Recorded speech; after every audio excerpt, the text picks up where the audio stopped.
मनोहर मामा उर्फ मनोहर भोसले या भोंदू बाबाच्या वेगवेगळ्या कहाण्या आता बाहेर येऊ लागल्यात। वाढदिवसाला 90 आमदारांची हजेरी पाहून या मनोहर मामाला राजकारणातील किंग मेकर बनण्याची स्वप्न पडू लागली होती। पुढच्या वाढदिवसाला आपण 145 आमदारांना आश्रमात आणणार असा दावा तो त्याच्या भक्तांमध्ये करत होता। एवढंच नव्हे तर मर्जीतल्या एका नेत्याला मुख्यमंत्री बनवण्यासाठी 50 आमदारांच्या पाठिंब्याचं पाठबळ गोळा करत असल्याचाही दावा तो त्याच्या काही भक्तांसमोर करत असल्याचं बोललं जात आहे।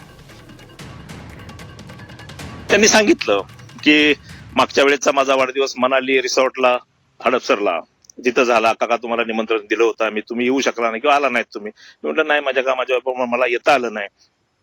काका बघा म्हणले, माझ्या वाढदिवसाला तिथं 90 आमदार उपस्थित होते आणि आता येणाऱ्या वाढदिवसाला तर कमीत कमी असं त्यांनी बोलले की मी पुष्टी जोडली आणि त्यांनी सांगितलं 145 म्हणजे सरकारच आपलं झालं। कारण ह्या पद्धतीचं ते त्यांनी वातावरण पसरवतच असतात हे मंडळी।